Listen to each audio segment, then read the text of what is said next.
SABK daerah Batang Padang, ataupun kalau di Ipoh ada Al-Ummah kan, Mahat Al-Ummah contoh, tu semua kawan-kawan tu, sahabat-sahabat kita semua tu sekolah tu. Kalau di belah utara Kuala Kangsar ada sekolah Ustaz Zorif, apa nama Ustaz Zorif sekolah? Al-Mizan, Mahat Al-Mizan, ada banyak lagi kan SBK. Hari ini bukan sekadar sekolah-sekolah yang namanya sekolah agama yang ada badar. Hari ini bila kita tengok, rupa-rupanya MRSM pun ada badar, SBP pun ada badar. Sekolah menengah kebangsaan biasa yang ada KAA, kelas aliran agama pun ada badar ni, Badan Dakwah dan Rohani.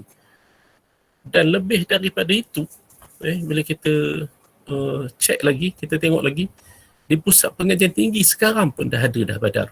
Di Politeknik, dah ada badar. Di kolej-kolej pun dah ada badar. Bermakna nama badar ni dia rupanya dah mula terkenal. Satu lagi badar ialah nama tempat. Kan? Siapa tahu badar yang dimaksudkan dengan nama tempat? Di mana tempat ni? Siapa tahu? Cuba tulis. Dia dah ada jawapan dah. Imam Farhan dah jawab dah. Perang Badar. Kan? Perang Badar. Di mana tu tempat tu? Perang Badar tu nama. Soalan saya tak terjawab lagi.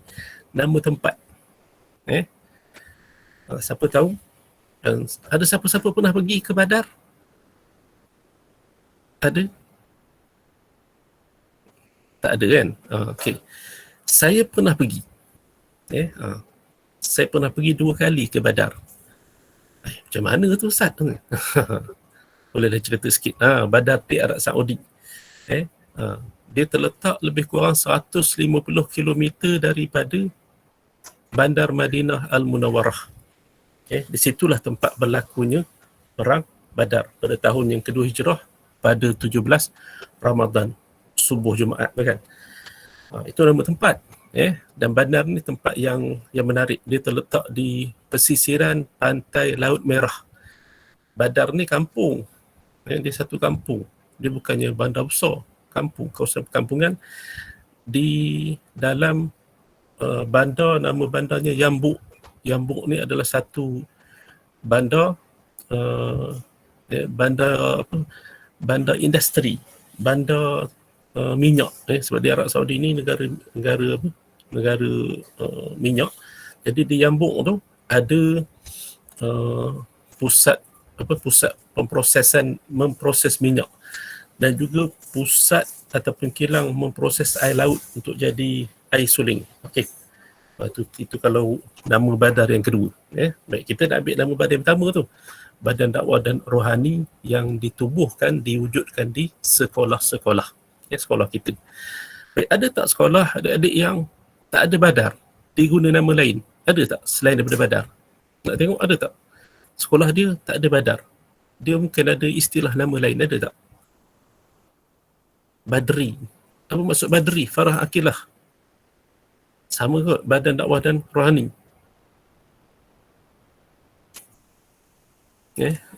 Ya, sama. Okey, terima kasih.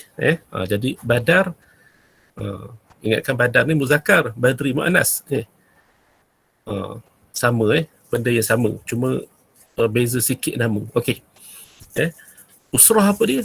Usrah nanti kan saya jawab dalam slide seterusnya. Usrah ni kalau dari segi bahasa maksudnya keluarga. Okey. Jadi usrah badar di sekolah. Satu badan ataupun pejawatan, dan badan ini, persatuan ini diketuai oleh guru penasihat dia, sama ada ustaz, ustazah ataupun guru-guru yang ada fikrah agama, yang pernah belajar di sekolah agama, yang pernah terlibat dengan badar waktu sekolahnya dulu.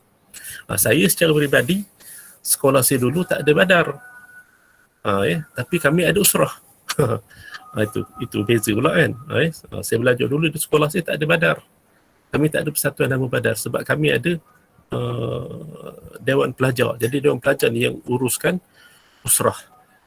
Kalau ikut pengalaman saya dulu, ikut program usrah macam-macam. Saya ikut usrah. Usrah ABIM saya pernah ikut dululah kan, zaman sekolah dulu. Usrah Arkam saya pernah ikut. Ni Jamaah Al-Arkam saya pernah ikut dulu. Masa tu saya belajar di bagian Datuk. Usrah Tabligh pun saya pernah ikut. Tapi tak adalah keluar sampai 40 hari. Keluar sekejap aja. Usrah JIM dulu, Jemaah Islah Malaysia, pernah ikut dulu. Dulu ni cerita dulu usrah kan, kalau nak ikut pengalaman. Macam-macam usrah kita pernah ikut. Tapi tak apalah, kita nak ilmu waktu itu. Okey. Baik, kita ada ustaz, kita ada ustazah dan kita dibantu. Ustaz-ustazah ni, guru-guru penasihat ni dibantu oleh siapa? Pimpinan pelajar sebagai tenaga penggerak. Jadi yang ada ni kebanyakannya adalah pimpinan pelajar di sekolah masing-masing dan sebahagian besar pula adalah bakal pimpinan pelajar. Anda adalah pelapis yang akan menjadi pimpinan pelajar di sekolah pada masa akan datang. Cuma masalahnya ustaz, sekolah tak buka ustaz, sekolah tutup. Ni masalah besar sekarang. Semua masalah. Jangan ingat kami rasa tak ada masalah. Buka sekolah masalah, tutup sekolah pun masalah juga ni. Ingat kan tutup sekolah ni merdeka. Ni. Baik. Tak apa. Walaupun sekolah kita tidak beroperasi, kita tak boleh bersemuka, kita tak boleh buat usrah, kita tak boleh buat program secara bersemuka, tapi kita insya-Allah selepas daripada ini kita akan cuba bantu. Adik-adik jangan risau, pihak mursyid akan cuba bantu guru-guru kita untuk kita buat usrah ataupun perjumpaan secara online macam ini. Kita akan cuba bantu insya-Allah. Doalah mudah-mudahan kita dapat buat dan kita dapat buat secara berterusan, secara berkala, dan insya-Allah akan ada penceramah-penceramah yang kita akan jemput yang biasa dengan konsep usrah yang boleh bantu kita semua untuk faham lebih jelas, lebih lanjut berkenaan dengan Badar dan juga berkenaan dengan usrah. Kalau bab sejarah, bab perlembagaan sebagainya, yang pakar yang selalu bercerita itu Ustaz Zorif. Ada dalam gambar tu kan, nampak Ustaz Zorif tu, kopiah warna apa tu, warna coklat. Yang janggut hitam tu. Tu.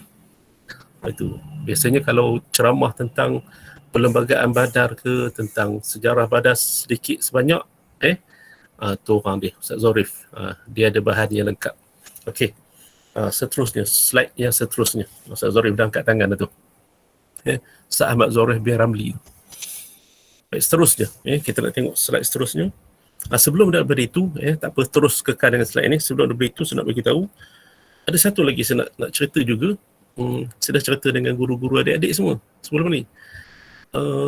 Siapa sini yang tak ada Instagram?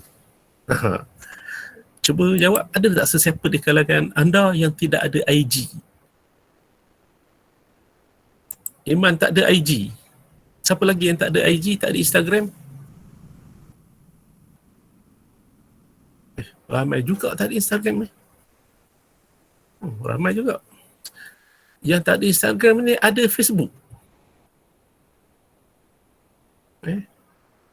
Facebook ada, Facebook. Facebook ada.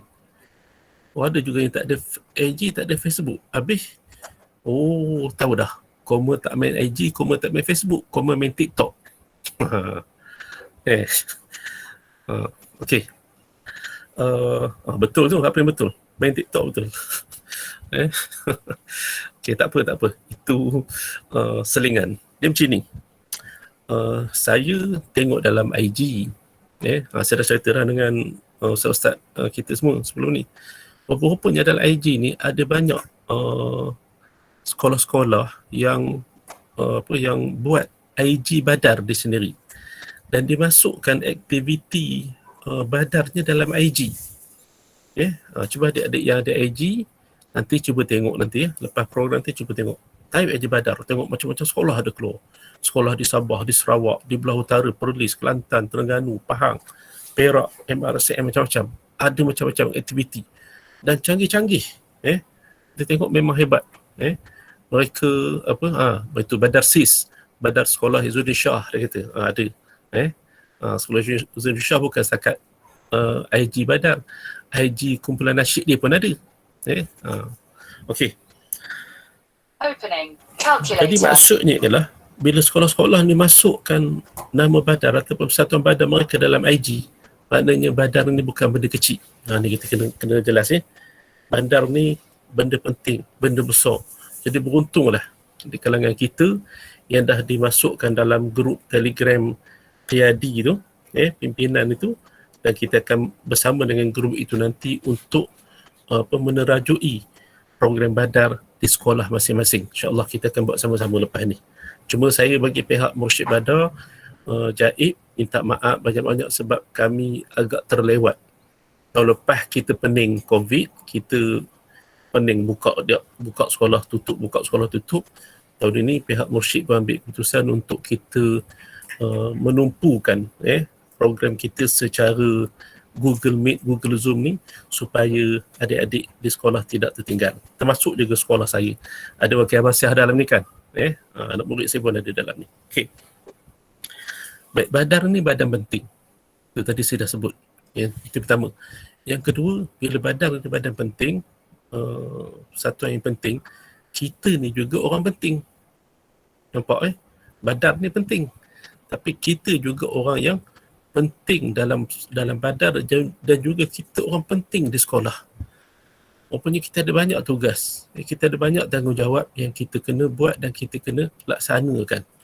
Sebab itu kena jelas dan kena faham betul-betul. Apa peranan kita, apa tugas kita di sekolah, apa tanggungjawab kita, apa yang kita nak kena buat, apa yang kita kena bantu guru-guru penasihat Badar kita. Bila kita dah ditaklifkan, dah diamanahkan dengan jawatan, tanggungjawab kita dengan jawatan itu macam mana? Ini kena jelas betul-betul. Ini kena faham betul-betul. Sebab jawatan ini adalah taklif, jawatan ini adalah amanah. Jawatan ini bukan tashrif, bukan kemuliaan. Aku dah jadi Presiden Badar, aku orang hebat. Aku dah jadi Setiausaha Badar, aku orang penting. Betul penting, betul hebat. Tetapi penting hebat untuk Badar, bukan untuk kita menonjolkan diri dan menunjukkan diri kita, bukan. Dari sudut dari sudut adabnya, kita bila diberi jawatan, kita kena merasakan suatu beban yang besar kepada kita untuk kita melaksanakan tanggungjawab. Takut nanti kita tak mampu, takut nanti kita menyalahgunakan pejawatan dan sebagainya. Okey. Saya juga nak sebut di sini bahawa antara peranan besar kita ialah Badar ini kalau di sekolah-sekolah, dia ini menjadi pencorak kepada perjalanan sekolah. Adik-adik kena ingat, saudara kena ingat, kita lah sebenarnya sepatutnya yang mencorakkan perjalanan sekolah kita tu. Apa akan jadi di sekolah? Sekolah kita ni akan jadi apa?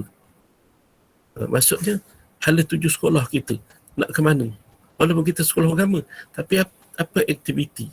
Apa yang kita akan buat di sekolah? Dengan persatuan yang kita ada ini, untuk kita bantu ataupun untuk kita terajui sekolah, ataupun untuk kita biarkan sekolah kita ni macam itu je lah, tak payah buat apa-apa. Pembinaan pembinaan sasiah pelajar dan sebagainya. Okey, kita masuk slide yang ini, yang kedua ni. Baik, saya baca ataupun kita baca sama-sama. Tengok Badar adalah tunggak kepada pergerakan dan perjalanan aktiviti agama. Dah dekat pukul 9 ni. 8.50. Kita kan sepatutnya kena berhenti pukul 9. Tak apa, kita ambil sikit, nanti tak cukup. Lain waktu kita sambung. Badar adalah tunggak kepada pergerakan dan perjalanan aktiviti agama, aktiviti ibadah dan pembinaan sahsiah pelajar di sekolah dan di asrama. Majoriti kita, sekolah kita ni ada asrama. Majoriti. Saya kata maksudnya, kebanyakan kita ni, kita sekolah yang ada asrama. Bermaksud apa dia? Sekolah kita ada banyak peluang dan ruang untuk melaksanakan aktiviti agama dan juga ibadah serta pembinaan sahsiah pelajar. Banyak program kita boleh buat, banyak benda kita boleh buat di sekolah. Sebab kita duduk 24 jam di asrama, kita bukan pelajar harian. Okey. Baik, bila disebut pergerakan dan perjalanan aktiviti agama dan ibadah ini, apa aktiviti yang kita boleh buat di sekolah yang dikendalikan oleh Badar, Badan Dakwah Rohani? Saya pecahkan. Kita ada aktiviti ataupun program harian yang berbentuk harian, betul? Apa contoh? Cuba tanya, apa contoh program ataupun aktiviti harian yang Badar ni akan conduct, Badar ni menerajui, mengepalai, mengetuai aktiviti tersebut, ataupun di bawah selian kita, selian badar. Apa aktiviti harian, ibadat harian ni kita akan buat? Antaranya apa? Boleh tolong type, boleh sebut. Yang kita buat harian, harian. Bacaan makturat setiap pagi, okey. Bacaan Quran pada waktu-waktu lepas asar ke, baca al-mulk malam sebelum tidur. Kuliah kalau ada kuliah harian. Solat 5 waktu harian. Kan, betul? Kita nak memimpin, nak pastikan semua pelajar solat 5 waktu secara berjamaah. Itu kerja kita. Dan bukan setakat solat 5 waktu secara berjamaah. Takbiratul ihram tu, takbir pertama tu pun dia dapat, tak ada yang masuk. Kan, solat sunat hajat, solat qabliyah, solat ba'diyah. Okey, ini aktiviti harian yang semua benda-benda ni, solat berjemaah, baca Quran, baca maksurat ini, harian ini, siapa yang akan conduct, siapa yang akan urus? Kebiasaannya bawah badar ataupun pimpinan asrama, pimpinan sekolah. Kadang-kadang sesetengah sekolah dialah presiden badar, dialah ketua umum, ketua pelajar, dialah ketua asrama. Betul tak? Kadang-kadang ataupun dipecah, ketua asrama orang lain, ketua umum, ketua pelajar orang lain, presiden badar orang lain. Tapi bila nak buat kerja, dia buat sama-sama. Ada juga yang macam itu. Yang keduanya, aktiviti program mingguan. Tadi harian, ini mingguan. Kuliah mingguan. Apa lagi? Usrah mingguan. Puasa sunat, Isnin Khamis. Mingguan tak? Mingguan. Siapa kondak? Badar. Sebagai contoh. Kita yang mengepalai. Kita keluar arahan. Penasihat badar keluar ke arahan kepada presiden badar ataupun pimpinan badar. Maka dikeluarkan warta, ditampan, dijadikan sebagai satu peraturan, satu perintah. Semua pelajar diwajibkan puasa sunat hari Isnin, hari Khamis. Program badar. Kerana ini adalah program badar. Usrah mingguan, usrah seminggu sekali. Itu juga program badar. Nampak kan? Sibuk tak kita dengan program di sekolah? Kita orang sibuk. Kita bukan orang yang menyibuk. Dia beza tu. Kita orang yang menyumbang sesuatu kepada sekolah. Sibuk kita tu, kita akan membantu sekolah. InsyaAllah, Allah akan mudahkan urusan kita. Allah akan mudahkan urusan belajar kita. Nanti kita kena sentuh sikit buat belajar. Baik. Dan apa lagi? Harian, mingguan, bulanan. Ada tak program bulanan yang kita kena conduct di sekolah, di asrama? Ada. Kan? Apa di antaranya? Ceramah sempena bulan-bulan kebesaran Islam, ceramah sempena kemerdekaan. Contoh esok kita cuti merdeka, hari ni 30, besok 31. Okey. Dia sebut sini usrah mega, kan? Program macam-macam lah yang kita boleh buat berbentuk bulanan. Pelancaran program bulanan, pelancaran edaran buletin sekolah sebagai contoh, buletin badar, program muhadarah, macam-macam ni, respon pondok Jumaat, cantik tu pondok Jumaat dia buat juga. Ni kuliah penawar bagi hati, ni ada sekolah buat yang macam tu kan. Public caning ada bulanan. Public caning ni bukan bawah badar, ini bawah lain. Ini bawah warden, bawah asrama. Program tahunan, sambutan hari kebangsaan sebagai contoh, ini tahunan. Sambutan Maulidur Rasul, sambutan hijrah, tahun baru Islam, sebagai contoh, hari-hari kebesaran Islam.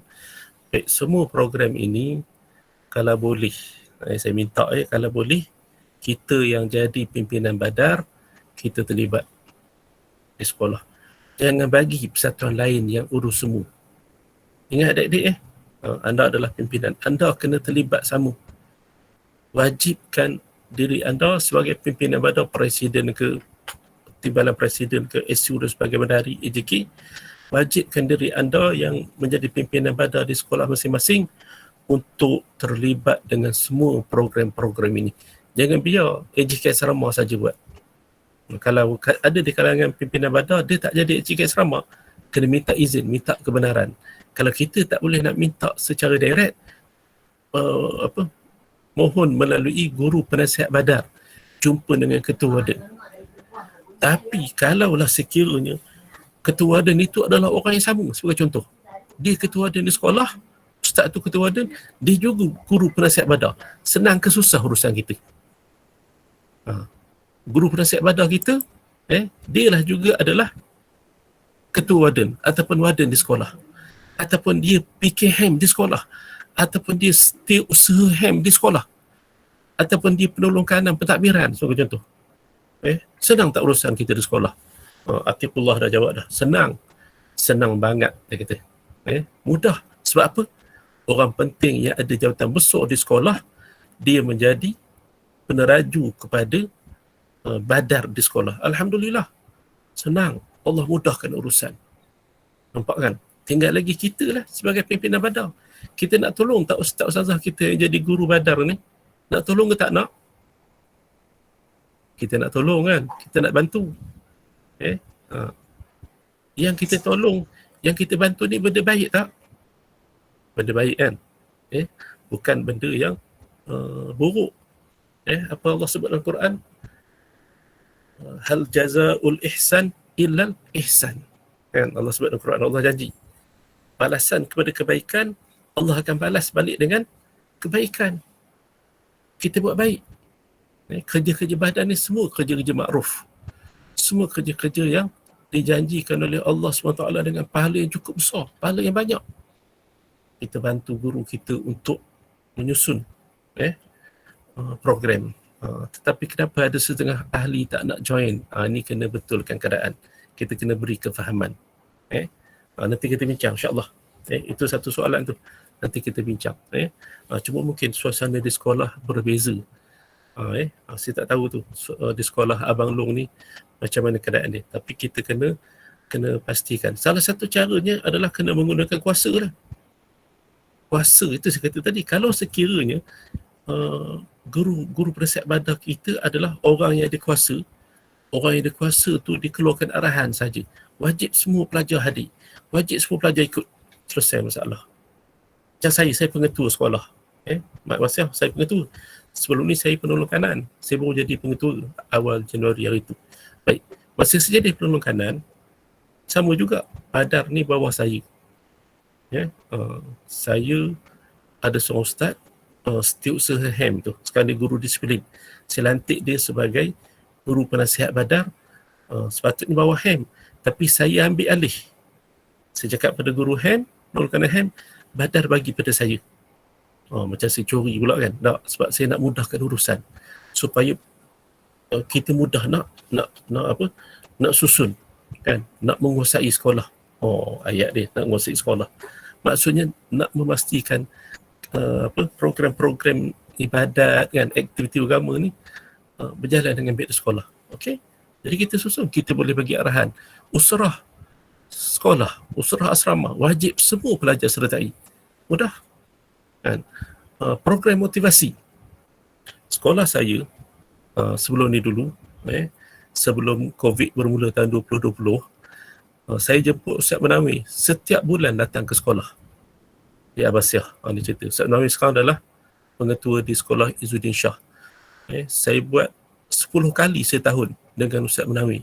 Satu tingkatan saya buat 2 kali. Siri 1, siri 2, program motivasi. Muncul pula Ustaz Menawi, dia suka nak bagi program motivasi. Tapi tak percuma lah, saya bayar lah kan. Saya bagi Ustaz Menawi makan, saya bayar duit minyak. Tu Ustaz Menawi boleh beli kereta baru tu. Kan. Tu gurau je tu. Okay. Setahun 2 kali saya buat program dengan Ustaz Menawi. Dan saya wajibkan semua pelajar datang. Pelajar asrama wajib hadir. Pelajar harian pun wajib hadir. Saya keluar surat. Ini sebagai contoh. Jadi bila pihak sekolah kita ada power, senang kita nak arahkan pelajar-pelajar ikut program. Tak timbul masalah. Cuma saya tak tahulah apa maksud tadi, kenapa ada setengah ahli tak nak join ni, saya tak jelas. Tak jelas apa maksud setengah ahli tak nak join ni. Okey. Sepatutnya bila program ni, program peringkat sekolah tu asrama, wajib semua pelajar kena join, kena ikut. Okey. Usrah sebagai contoh, semua kena ikut. Baik, ini aktiviti agama, aktiviti ibadah di sekolah. Kalau bulan Ramadan sebagai contoh, kita buat iftar jama'i. Kalau macam di sekolah saya, senang. Iftar jama'i, saya buat pakai talam. Satu talam, 4 orang, 5 orang. Kan? Buka puasa dengan menggunakan talam. Tak ada lagi pakai pinggan ke pakai tray, tak ada. Kita semua guna talam, senang. Kita nak selaraskan. Kan? Supaya pelajar-pelajar ni wujud rasa berjemaah itu. Rasa kebersamaan itu ada. Kan? Makan sama-sama. Baik, kemudian pembinaan sahsiah pelajar di sekolah. Kita nak bina sahsiah pelajar di sekolah. Macam mana nak bina sahsiah? Apa maksud sahsiah? Sahsiah ni kepribadian. Orang putih kata personality. Kita nak bina peribadi pelajar. Okey, contohlah. Kita ni dulu, kita bertatih kan. Daripada tingkatan 1, tingkatan 2, naik tingkatan 2, tahun depannya naik lagi tingkatan 3, lepas tu naik tingkatan 4 dan akhirnya naik tingkatan 5. Lepas tingkatan 5 esok kita pergi pula sama belajar di pusat pengajian, ambil tingkatan 6 ke.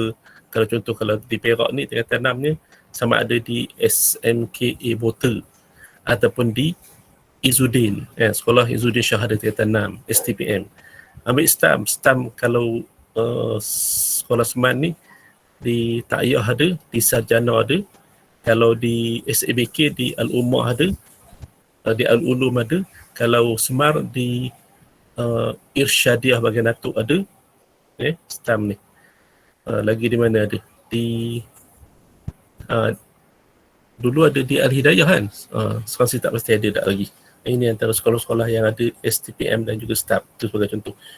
Ataupun kita ambil diploma di college ataupun di universiti, ataupun kita sambung pengajian ke pusat pengajian tinggi di luar negara. Baik, daripada tingkatan 1 contoh sampai ke tingkatan 5 ni, perwatakan kita berubah tak? Masa tingkatan 1 macam mana keadaan diri kita? Bila naik tingkatan 5 ada beza tak? Tingkatan 1 sampai tingkatan 5 dari sudut sahsiah ni, dari sudut peribadi ni, sama ke berbeza? Cuba jawab. Yang tingkatan 5 tu, tolong jawab. Beza. Ada tak? Cuba tengok di kalangan kawan-kawan kita, masa sama-sama tingkatan 1 sampai tingkatan 5 ni, ada tak? Tak ada beza. Tingkatan 1 dia macam tu, tingkatan 5 pun dia sama macam tu juga, ada tak? Ilmu dia kan, tak ada kan, nampak dia akan ada berbeza. Kita nak bina peribadi, kita nak bina sahsiah pelajar. Mudah-mudahan peribadi dan sahsiah ini dia berubah daripada biasa menjadi lebih baik, dan daripada tak reti bercakap akhirnya dia boleh bercakap, daripada tak pernah jadi pengurusi majlis program dia boleh jadi pengurusi majlis program asrama, daripada tak boleh jadi imam tingkatan 1 dia hanya jadi makmum, naik tingkatan 3 dia dah boleh jadi imam dah. Kalau dulu masa dia datang ke sekolah dulu tu, dia cuma hafal 2 surah aja, ataupun 3 surah aja. Apa 3 surah dia hafal? Qul huwallah, qul a'udzu birabbil falaq, qul a'udzu birabbin nas. Masa tingkatan 1. Naik sampai tingkatan 5 dia tambah, alhamdulillah tambah, tambah lagi 2 surah. Alam Nashrah, Alam Tarukai. Dapat 5 surah, 5 tahun. Itu berubah tak? Terbina tak sahsiah dia? Sebagai contoh. Dari sudut ilmu dia. Okey. Tak ada lah kan. Dia akan berubah lah, banyak dia dapat. Ilmu dia bertambah. Dia boleh bagi tazkirah. Dia boleh bercakap. Dia boleh terlibat dengan ihtifal. Dia boleh jadi ahli sukan di sekolah dia. Macam-macam. Okey. Sahsiah ini dia meliputi sikap, fizikal, tingkah laku, pemikiran. Berbeza kan pemikiran tingkatan 1 sampai tingkatan 5, beza tak sama. Perasaan dia beza tak? Perasaan beza. Tingkatan 1 lain, tingkatan 5 dah lain dah kan. Kalau lelaki tu tingkatan 1 dulu seluarnya kalau zip tak tutup pun dia tak ada rasa apa. Baju comot, baju dia sebelah masuk dalam, sebelah keluar pun dia tak kisah lagi kan. Rambut tak bersikat, tak berminyak pun dia tak heran, tak kisah. Mata dia ada tarik mata pergi ke kelas pun dia tak ada rasa apa kan. Bangkit tidur bangun tidur tu tak mandi pun tak apa, kata satu. Tapi kata lima tak boleh bang, dia kata. Tak apa, nanti awet tu sekarang malu, dia kata. Kawan-kawan perli, kan? Itu beza penampilan dia, keterampilan dia, sikap dia, sosial dia, jasmani dia, rohani dia, ilmu dia. Ini semua pembinaan sahsiah. Adab dia, akhlak dia. Sahsiah ni. Siapa nak bina sahsiah di sekolah? Sahsiah pelajar di sekolah ni. Siapa nak bina? Okay. Siapa yang nak bina sahsiah di sekolah ni? Kalau bukan kita sebagai pimpinan di peringkat badar, sebagai contoh pimpinan pelajar. Kalau bukan kita, siapa yang nak bina? Jadi boleh faham jadi inilah tugas badar. Badar ni dia tunggak dia peneraju untuk memastikan perjalanan aktiviti agama, ibadah dan pembinaan sahsiah pelajar di sekolah dan di asrama ni berjalan dengan baik. Sedap Ustaz Zorik minum tak flower ke? Minum air apa tu? Air ketum ke? Okey. Okey. Kemudian daripada pembinaan sahsiah, daripada perjalanan aktiviti agama ibadah ni, kita juga meningkatkan kemampuan pelajar dari sudut akademik. Ini juga peranan badar. Tu di bawah tu. Peranan kita juga, selain daripada kita nak latih diri kita dan adik-adik rakan-rakan kita hidup beragama, bersyariat, kita juga nak pastikan dengan pembinaan sahsiah tadi dibantu oleh penekanan dalam sudut agama, ibadat dan sebagainya ini, kita juga nak pastikan kita dan rakan-rakan kita cemerlang dari sudut akademik, dari sudut pelajaran. Supaya kita tak tinggal. Saya tak naknya begini. Kita jadi pimpinan badar ataupun kita jadi pimpinan sekolah asrama. Antara itulah pusing-pusing pun itu juga. Kita jadi pimpinan. Kita dah dipilih jadi pimpinan. Bila kita jadi pimpinan, tiba-tiba pencapaian akademik kita merosot. Masa tu kata 1, 2, 3 bagus. Kita ranking top 10 dipanggil kan. Orang putih kata top 10. Orang Melayu kata apa top, atas, 10, 10, atas 10. Tu. Mana kalau periksa daripada nombor 1 sampai nombor 10 tu, nama kita mesti ada. Tu. Kalau tak nombor 2, nombor 3. Kalau tak nombor 3, nombor 2. Kalau tak nombor 3, tak nombor 2, nombor 10 katanya. Gitu Bila kita jadi pimpinan, tiba-tiba merudum. Kita tak masuk dalam ranking top 10 tu lagi dah. Alih-alih tu jatuh nombor 20. Itu pelik, betul tak? Ataupun bila kita jadi pimpinan, perangai kita berubah. Ni. Ini masalah. Masalah besar. Kan? Kita tak nak itu berlaku. Itu jadi fitnah balik pada kita. Sedangkan sebagai pimpinan, sepatutnya benda-benda ini berbeza dengan pelajar biasa. Sebab kita orang yang terpilih. Yang terbaik dari kalangan yang baik-baik. Yang terpilih dari kalangan yang dipilih. Kita yang paling hebat. Tapi jangan bangga diri lah. Jangan bila dapat jawatan, kita terus tulis kat IG. Tengok.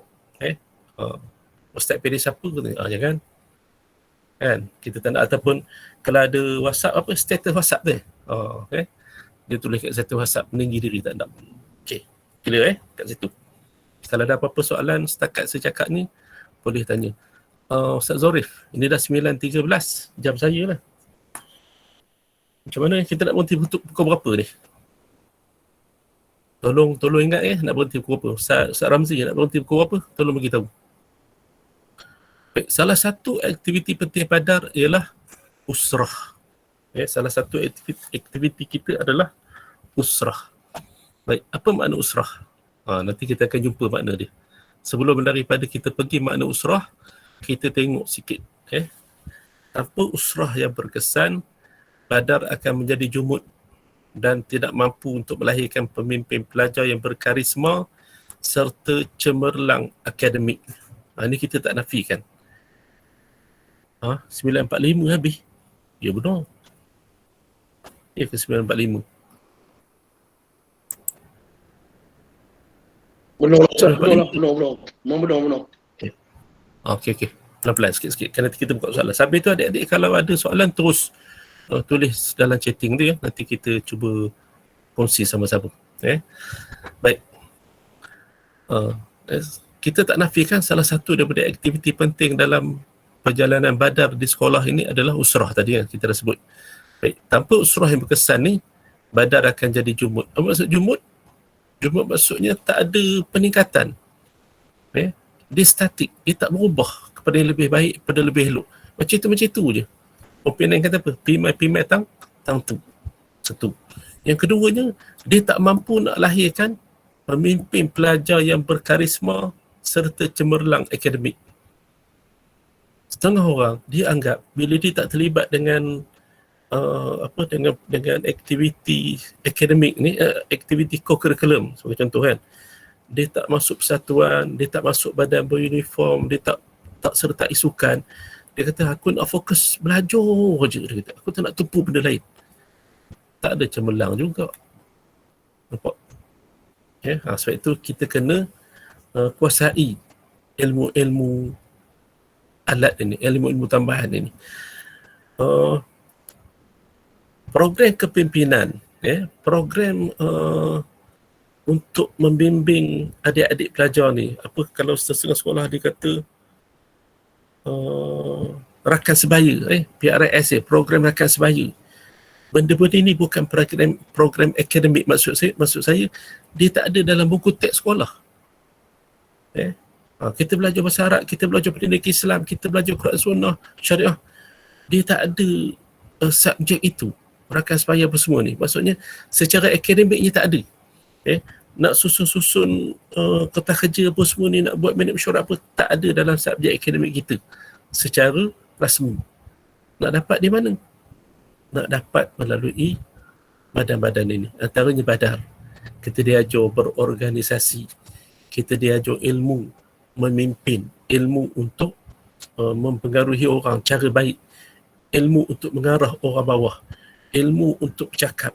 Ilmu untuk mentadbir sesuatu organisasi. Kan? Ini dilatih daripada badar. Antaranya melalui usrah. Maka sebab itu, usrah ni jadi medan bagi lahirkan pemimpin pelajar dan juga tenaga pelapis. Jadi kena ingat poin-poin tu. Pemimpin pelajar yang berkarisma serta cemerlang akademiknya. Saya jarang jumpa, bila kita jumpa kawan-kawan kita kan, bila sembang-sembang tentang isu pelajar di sekolah, jarang kita jumpa orang yang jadi pimpinan akademik dia tak baik. Jarang jumpa. Kebiasaannya orang jadi pimpinan, orang itu juga antara orang yang cemerlang dari sudut akademik dia. Okey, kita masuk slide yang ketiga. Seterusnya. Okey, jadi tanpa usrah yang betul, maka kita tak akan dapat capai matlamat yang perlu ada pada kepimpinan sekolah dan asrama. Usrah kena betul. Usrah kena betul. Betul macam mana? Antaranya dia kena ada penyusunan betul-betul. Macam saya sebut tadi kan, program mingguan. Maknanya usrah ni seminggu sekali. Jangan selalu sangat. Jangan buat usrah tiap-tiap hari. Letih nanti, pening nanti. Nanti orang kata gila usrah. Orang kata tak ada lagi keluar perkataan gila usrah kan. Maksudnya usrah rasmi ni paling kurang seminggu sekali. Kalau 10 sekali itu lama sangat. Paling kurang biasa sekolah dia akan buat sebulan sekali. Ada setengah sekolah, ni nampak ini kuasa. Itu saya kata tadi, kepimpinan ini dia perlu kepada kuasa. Bila dia kuasa, baru dia boleh buat. Sebab itu betul lah. Bila ada ulama kata Islam ni, dia perlu kepada kuasa. Kalau tak ada kuasa, dia tak boleh nak buat juga. Ada yang benda boleh buat secara peribadi. Tapi kalau secara menyeluruh, dia masih tak mampu. Contoh, ada setengah sekolah, dia letak usrah ini dalam jadual waktu sekolah. Bermakna usrah itu dijalankan pada hari persekolahan. Contoh, dia buat hari Jumaat. Bila? Waktu yang akhir sebelum pukul 12. Dia buat pukul 11 lepas rehat tu. Sekolah dia habis rehat pukul 11. Pukul 11 sampai pukul 12, 1 jam usrah.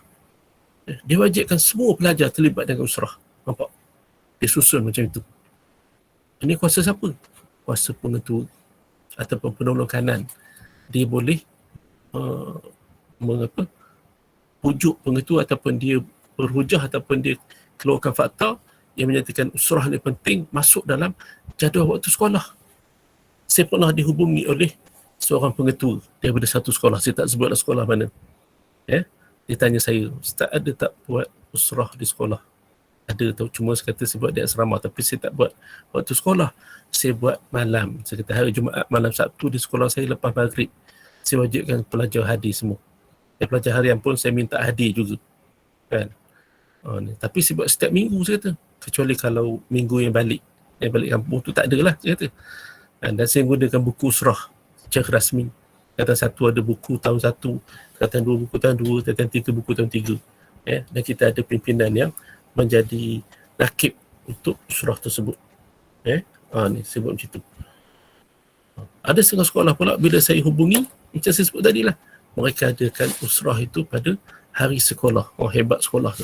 Dia boleh masukkan dalam jadual. Saya tak ada masuk dalam jadual lagi, belum. Saya baru cadang nak buat, tapi saya belum buat setakat ni. Kalau ikut pengalaman kami, kalau di sekolah saya, kami buat hari Jumaat malam Sabtu waktu malam. Ni. Okey. Bila usrah kita tak betul, maka kita tak dapat capai matlamat yang perlu ada pada kepimpinan sekolah dan asrama. Ni. Nanti kita nak tengok apa usrah betul tak betul, nanti kita akan tengok ada dalam kita punya slide ni nanti. Baik, usrah bukan hanya sekadar majlis ilmu semata-mata. Nampak? Itu jangan ingat, usrah ni macam kuliah maghrib, macam tazkirah, macam ceramah. Itu bukan usrah. Kita panggil contoh pengetua sekolah Izzuddin, Ustaz Munawir, buat ceramah, buat tazkirah. Itu ceramah tazkirah. Jemput Ustaz Zorif daripada Mahat Al-Mizan. Pergi ke mana? Pergi ke pergi ke Mahat Tahfiz Kuala ataupun Lenggong sebagai contoh kan. Ada Mahat Tahfiz Lenggong kan. Pergi ke Mahat Tahfiz Lenggong, buat ceramah di sana. Itu ceramah. Itu majlis ilmu. Usrah bukan majlis ilmu, ni kena faham. Habis usrah tu apa dia? Usrah, ini antara maksud usrah. Usrah adalah satu program dua hala. Apa maksud program dua hala? Interaksi dua hala antara ketua dengan ahli, antara nakib. Ketua tu nakib, anak usrah ataupun ahli usrah. Ketua dia bercakap, lepas itu dia bagi peluang ahli usrah dia pula, semua dilatihnya bercakap. Ini usrah. Kalau majlis ilmu, macam sekarang ni, ini majlis ilmu lah ni. Saya seorang je bercakap. Bila saya minta anda bercakap, barulah bercakap. Tapi tak banyak saya minta kan. Tadi je sekejap. Kalau semua bercakap, jenuh pula. Semua buka mic. Apa jadi? Berdengung lah. Langsung tak dengar suara. Mengaum jadinya. Majlis ilmu ni ceramah, tazkirah, kuliah dan sebagainya. Pembentangan kertas kerja, diskusi dan sebagainya kan. Bedah buku, itu majlis ilmu. Tapi kalau usrah, dia adalah program dua hala antara nakib dengan ahli usrah, dan kehadiran keahlian dia tak ramai. Biasanya satu-satu usrah tak pernah lebih daripada 10 orang. Paling sikit dapat 5 orang, lagi cantik. 5 ahli usrah, seorang ketua. Ini kalau ramai. Kalau ramai nakib senang. Macam sekolah saya, kami tak ramai nakib. Jadi kami pecah kepada 10 orang pelajar. Atau 9 orang pelajar. 9 orang ahli usrah, seorang nakib, jadi ada 10 orang dalam satu kumpulan. Dan kadang-kadang kita terpaksa minta guru-guru yang boleh membantu untuk jadi nakib juga untuk belajar tingkatan 4, tingkatan 5 sebagai contoh. Kerana kita tak cukup tenaga. Jadi guru-guru pun kena turun ke sekolah hari Jumaat malam Sabtu untuk bantu. Dan kita buka kepada pelajar ni, ahli-ahli usrah, untuk sama-sama bercakap. Sama-sama beri pandangan. Sama-sama buat ulasan. Okey, Ustaz, apa perkara yang sesuai dibincangkan dalam usrah? Muaz Zuhadi. Muaz ada tengok tak buku Usrah Badar yang Jaid keluarkan? Dia ada buku tahap 1, tahap 2, tahap 3. Pernah tengok tak buku tu? Dalam buku tu ada. Itu. Perkara yang sesuai dibincangkan dalam usrah, dalam buku tu ada. Di awal buku tu kita dah sebut apa perkara-perkara yang kita nak bincang. Okey. Selain daripada tajuk-tajuk yang ilmiah tu, tauhid, fiqh, sirah, tajwid, lagi tauhid, fiqh, tafsir, sirah, tajwid, hadis apa semua tu, kita kena masukkan juga isu semasa, isu semasa. Kita kena masuk juga. Okey. Lagi apa lagi? Ni. Bawah ni. Usrah juga merupakan majlis untuk bincangkan masalah organisasi di sekolah. Ini jawapan kepada Muaz ni. Masalah organisasi di sekolah. Persatuan-persatuan ke apa-apa. Kalau ada masalah, bincang. Perjalanan program di sekolah dan di asrama, bincang juga di sini. Majlis untuk bincang masalah pelajaran bagi setiap ahli usrah. Ni. Apa yang sesuai dengan bincang usrah? Ini dia. Bincang masalah pelajaran. Muaz cerita apa, Muaz?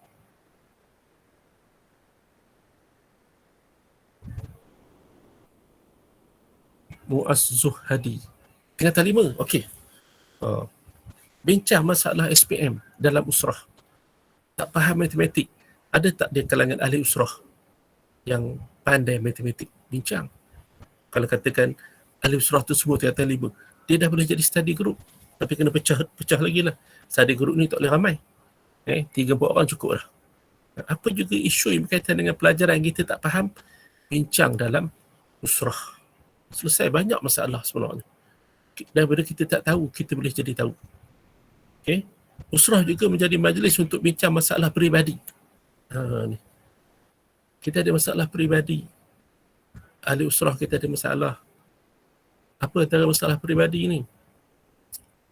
Duit tak cukup.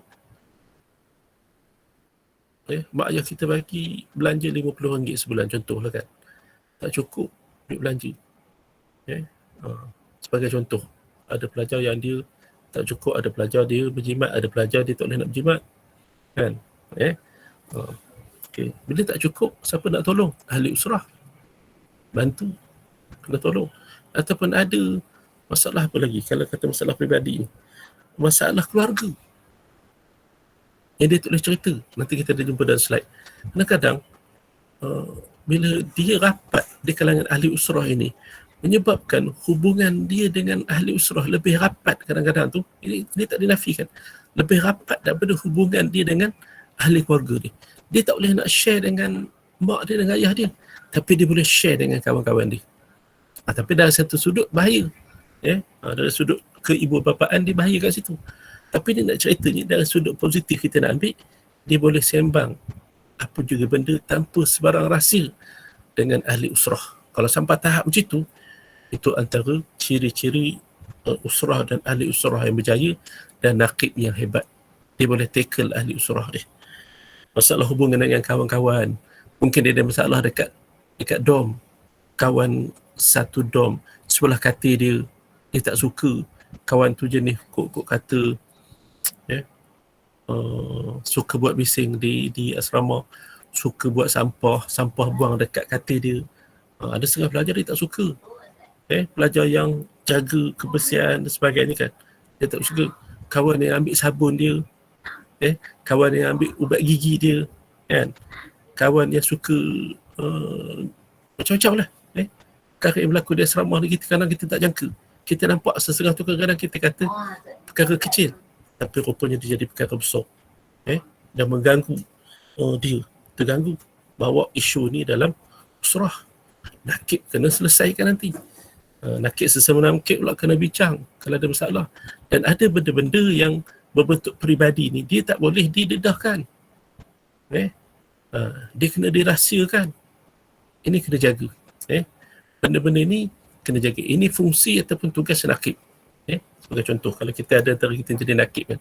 Jadi sebenarnya banyak benda yang kita boleh bincang. Kalau dari segi pelajaran pula, masalah jadual waktu study. Sini ada masing-masing ada jadual waktu study tak? Jadual waktu study sendiri ada tak? Sepatutnya kena ada. Nanti saya akan bagi satu contoh saya punya jadual waktu yang saya dapat waktu saya ikut program motivasi waktu itu tahun 2000, bukan tahun 1998, lama dah. di Bakar Prep di Morik waktu itu. Ada satu program. Dia bagi jadual waktu tu kepada pelajar saya dan saya waktu itu jadi guru pengiring. Dan saya share jadual waktu tu. Alhamdulillah nampaknya ada keberkesanan jadual waktu tu. Dan saya bagi kepada kalau dia besar saya bagi pelajar-pelajar. Anak saya pun saya bagi jadual waktu suruh ikut. Yang keduanya head count. Tahu apa itu head count? Okay. Saya type HEADCOUNT. Siapa biasa dengar perkataan head count? Sebagai contoh.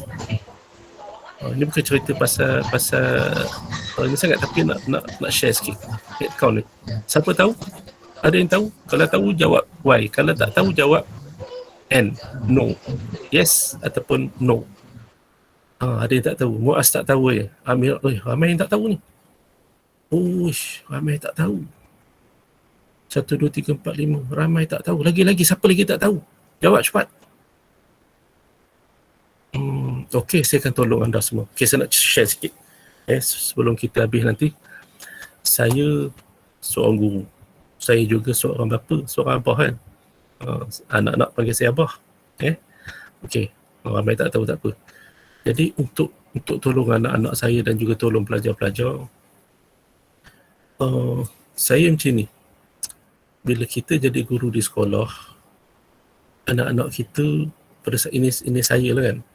Saya nak anak murid saya berjaya.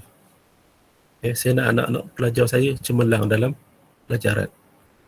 Tapi takkan saya nak tinggal anak saya tak? Takkan anak saya tak cemerlang. Saya kena buktikan bila saya bagi jadual waktu, bila saya bagi motivasi kat pelajar, bercakap di sekolah, di asrama, di surau, tekankan bab belajar, tiba-tiba anak saya gagal dalam pelajaran, gagal dalam periksa, tak boleh sambung belajar, sebagai contoh. Jadi fitnah pada saya. Jadi saya kena ada benda yang saya nak bagi kat pelajar, saya juga ada benda nak bagi kat anak saya. Jadi saya bagi. Anak saya bagi, anak-anak pelajar pun saya bagi. Antaranya dua ni saya bagi. Jadual waktu belajar sendiri dan juga head count saya tolong buat. Head count ni penting. Head count ni maksudnya head kepala, count kira. Nanti insyaAllah saya akan tunjuk contoh. Head count ni biasa guru subjek tahu. Guru head count ni bawah HAM biasanya kalau di sekolah. Dia ada seorang guru yang menjadi guru head count dia. Dia akan apa? Kalau contoh saya ambil satu subjek bahasa Arab contoh kan. Kita ada beberapa periksa. Ujian rasmi 1 bulan 3 bulan Mac. Periksa tengah tahun bulan 5 sebagai contoh. Kalau sebelum ni waktu sekolah bersemuka. Sekarang dah sekolah PDPR dah lain dah cara dia. Head count tapi boleh buat lagi. Kemudian ada setengah sekolah dia buat ujian rasmi dulu. Ada sekolah dia tak buat. Ada setengah sekolah tak buat. Ataupun kalau periksa SPM dia ada periksa percubaan yang ketiga je kan. Ujian rasmi 1, periksa tengah tahun, periksa percubaan dan lepas itu SPM sebenar. Jadi ada 4. Ada setengah sekolah 5. Lepas percubaan tu pra SPM pula. Pra percubaan ke apa pasca percubaan dia ada lagi sampai 5. Okey tak apa. Kita buat 4 ini ujian rasmi 1, periksa tengah tahun, percubaan SPM sebagai contoh percubaan SPM dan SPM sebenar. Katakan bahasa Arab, masa tanggungan 4 tahun lepas, dia dapat 60/100. Tahun lepas 60. Jadi dia letak dekat sini berapa? Katalah dia letak dekat sini untuk periksa ujian rasmi tu, dia target 65. Tahun lepas dia dapat 60, dia nak tambah 5 markah 65. Ujian rasmi 1. Periksa tengah tahun, sini 65, dia naik 5 markah lagi, sini jadi 70. Ujian rasmi 1, 65 bahasa Arab. Periksa tengah tahun 70. Periksa percubaan, targetnya pula dia nak dapat 75 markah. Periksa SPM sebenar, dia target nak dapat 80. Ini sebagai contoh. Mana setiap kali satu periksa, head count dia untuk subjek bahasa Arab dia naik 5 markah. Bukan nak banyak-banyak. Macam tu. Nanti yang lebih lanjut nanti kita tak boleh lama-lama ke situ. Nanti kita akan boleh rujuk dengan guru subjek masing-masing. Okey, seterusnya. Saya ingat slide yang terakhir kot. Sebab kita dah 9:30 lebih dah. Slide yang terakhir. Sebelum kita berhenti nanti. Maknanya tak habis lagi ni. Banyak lagi ni. Dan usrah juga berperanan penting untuk eratkan dan kuatkan ukhuwah Islamiah, persaudaraan. Hubungan persaudaraan di kalangan setiap pelajar dalam kumpulan usrah masing-masing. Macam mana tu? Baik, contohlah kita buat program yang menunjukkan ada kebersamaan di antara kita, antara nakib dengan ahli usrah. Baik, ada di kalangan kita sekarang ni yang dia dah jadi nakib kan.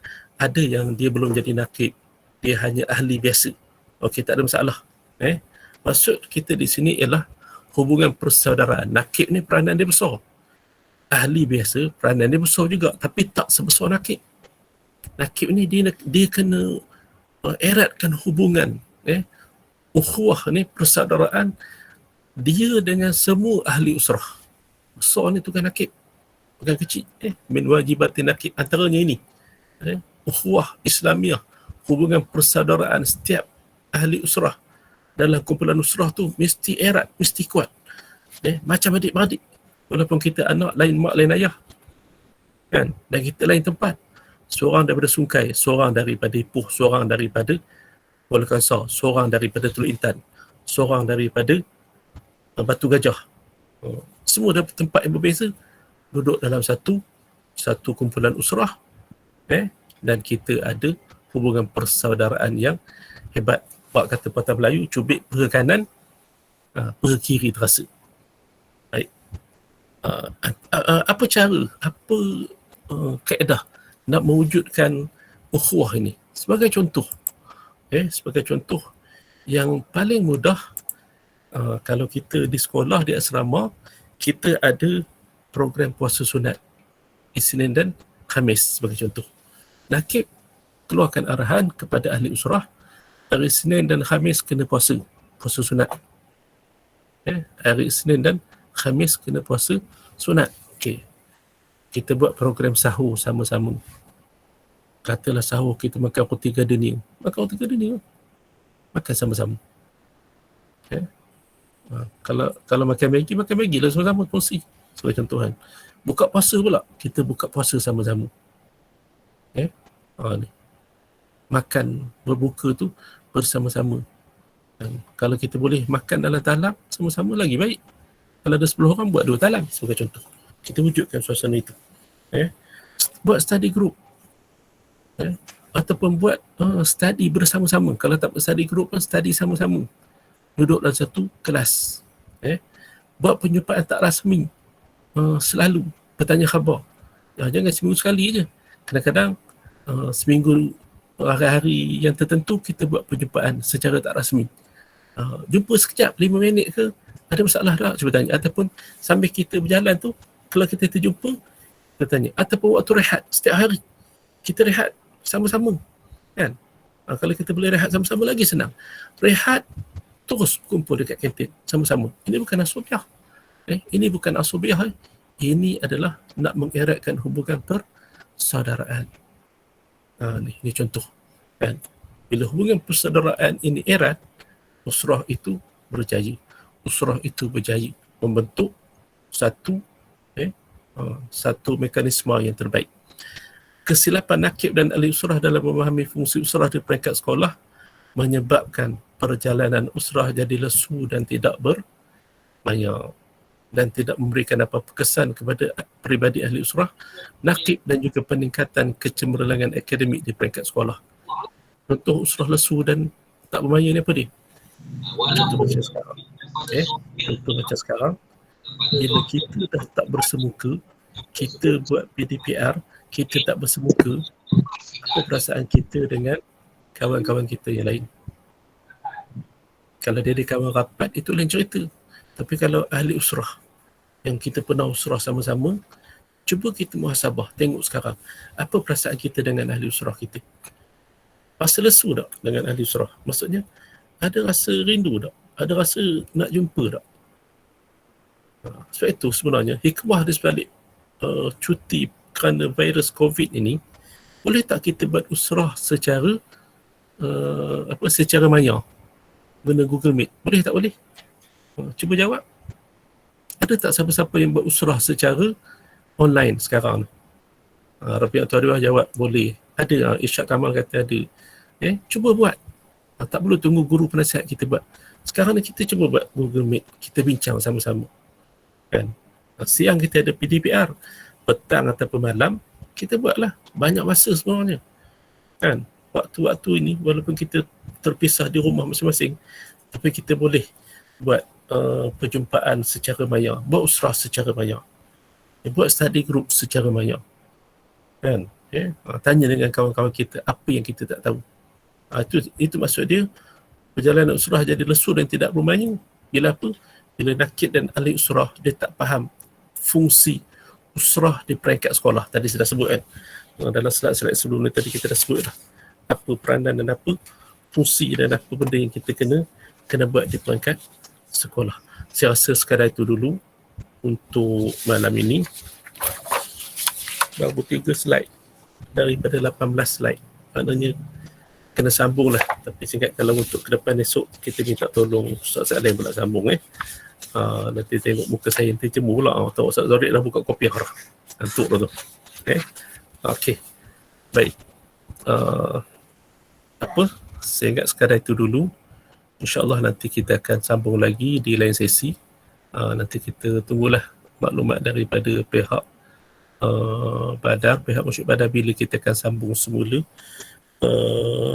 pembentangan kita ni, kerana kita ni orang penting, dan Badar ni juga adalah satu badan yang penting di sekolah, dan kita tak boleh tinggalkan Badar ni walaupun kita dah tak meneruskan kelas secara bersemuka, tetapi kita cuba susun balik macam saya sebut tadi. Kita cuba susun balik supaya kita boleh menjalankan program kita secara online.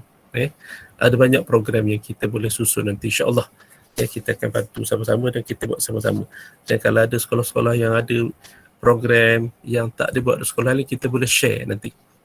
Dan saya mohon anda semua kekal berada dalam Telegram tu, grup Telegram tu, supaya ada info dan maklumat terkini yang kita boleh sampaikan. Dan insyaAllah slide ini nanti kita akan sebarkan kepada anda semua dalam grup Telegram nanti untuk kita study dan kita boleh baca.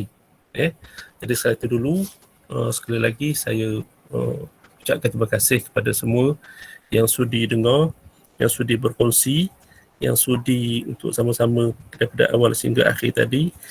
Mohon maaf atas salah silap. Terima kasih atas kesudian untuk sama-sama mendengar perkongsian. InsyaAllah kita jumpa lagi. Wallahu a'lam. Assalamualaikum warahmatullahi wabarakatuh.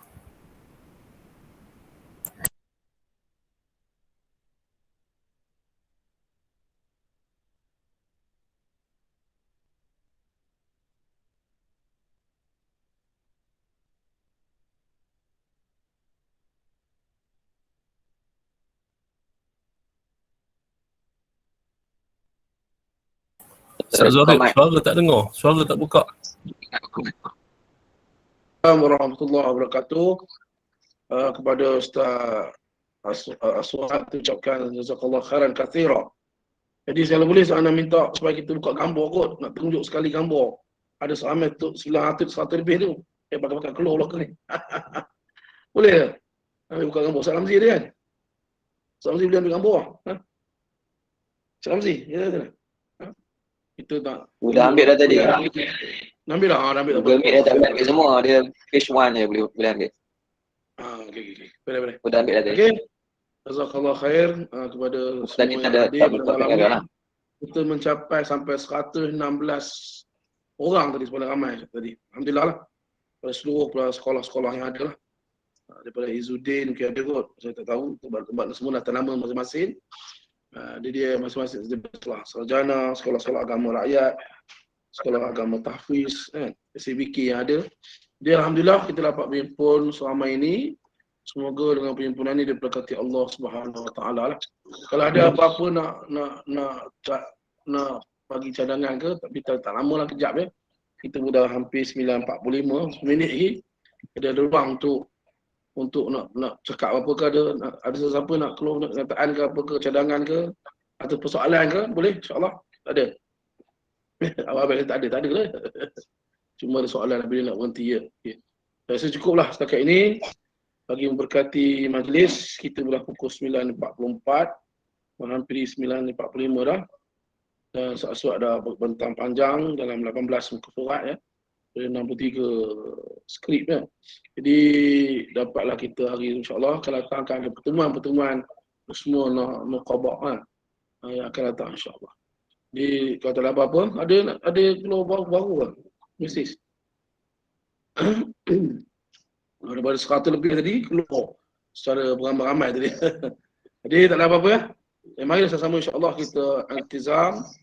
Selepas ni jangan kerana PKP, kerana penyakit yang Allah turun kepada kita ni, dia nanti ujian. Tapi kita terus berhenti kaunseling. Kita lupa kita ada satu lagi jalan. Jalan online ya. Melalui online, melalui utara ni, melalui talian ni kita mampu boleh berhubung dengan sahabat-sahabat kita yang lain dan berhubung secara usrah kalau boleh. Amalan-amalan yang zikir yang sekolah hari buat tu kan, kalau ada maksudat dengan tinggi lah, buatlah juga kan. Jadi saya syukur sekali ni kot kan. Ada apa dah? Ustaz lain ada? Ustaz Ali ada sini? Ada nak beritahu kita tak ya? Hamzah dah tak? Okay, cukuplah sekarang ni. Subhanakallahumma hamdika, asyhadu an la ilaha illa anta, nastaghfiruka wa atubu ilaik. Bismillahirrahmanirrahim. Wal 'asr innal insana lafi khusr. الذين آمنوا وعملوا الصالحات وتواصوا بالحق وتواصوا بالصبر. Sekian. Wassalamualaikum warahmatullahi wabarakatuh.